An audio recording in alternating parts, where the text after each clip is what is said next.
Hey everybody, Christian West here. I'm glad that you tuned in to What Would You Do? Welcome to the series of videos where Joe and I ask each other critical questions from the executive protection industry. If you like what you see, click here, like and subscribe.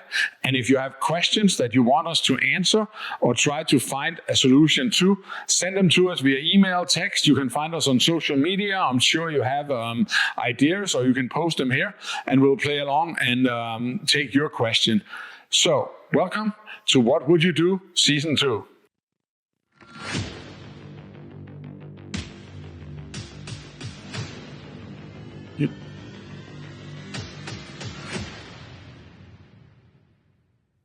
All right, Christian. So here's a not necessarily security-related topic, but more on the ecosystem of a client that we deal with. So come up with a scenario. It's a EP/RST component.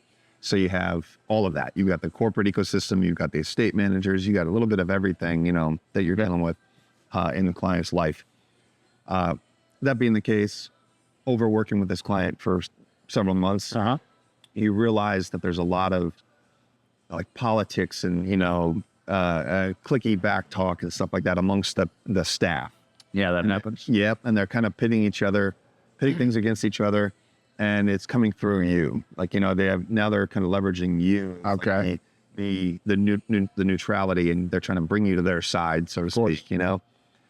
So how do you manage that, and how do you solve that, steer clear of that?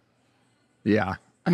Well, whenever I try to tell people about this is when I usually start out by saying protection is easy, right? Yeah. It's just stopping bad guys. I mean, that's pretty easy. Yeah. Compared to navigate politics. Navigating politics is probably one of the hardest things that we can deal with. And depending on how you position yourself, and this is in my world where experience tend to help you a little bit, but there's also a lot of your own personality trait here that can get you in trouble, right? Because if there's politics going on around you, you have to, for the most part, take an active role of not being part of it. Right. Yeah. Right? You literally have to watch out that you, as soon as you get aware of it, you can place yourself to be neutral, right?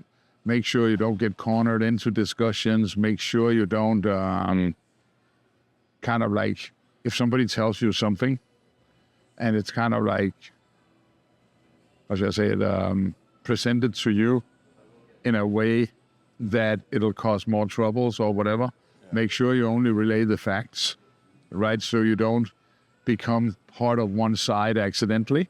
Yeah, makes sense. Make sure that, a lot of times when you work in small teams and stuff like that, people want to confide in you. Make sure that if they confide in you in confidentiality, that you don't breach that, because then you automatically becomes kind of like part of one team or another team, or you become untrustworthy.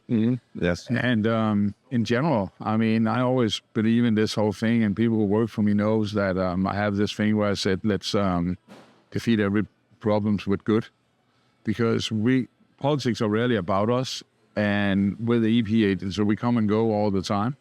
We're not always there, so you can't control or impact politics if you're not there, right? So you're so easy to get taken out of context, or to say, but he does this and this, right? And you don't want to be that guy, right? So the less you get involved, the longer you will stay on that team. And honestly, that's it. And it's not an easy answer. No, it's not. But that's the thing. I actually just had a conversation about this last night. Yeah. We're talking about rotations on AP teams. And whenever you have somebody that isn't on a rotation, they want that person there all the time. Yeah. They can't not get involved. Nope. And they're going to get in deep, and then it's going to go bad. I've never seen it work. No. So honestly, that's the trick to it, is just, staying out of it and not getting too involved. So it's very difficult to do. It's easier said than done, but that's it. Absolutely. Yeah. And of course you got to have some, if you're on a contracted side, it's actually a little bit easier, because you can put up some rules about don't answer your text thread if you're not on rotation, for instance, right? I've seen that happen. Like there's something going on like the thread between the managers and the estate managers, and the nannies and EP get involved, and somebody chimes in from home who's not even on shift, right? Because he wanted it to go a certain way. And I'm like, what are you doing? Why you answer your phones from home when you're not even on shift, right? Yeah. And the other thing that you also got to watch out on, And it's important to have a discussion with your team about this because we're all different in group settings. So you also want to watch out that one guy from your team doesn't accidentally throw the other guys into politics. You know what I mean by that one? Yeah. Oh, yeah. So, yeah. But great question, and probably one of the hardest ones we ever get. Yeah.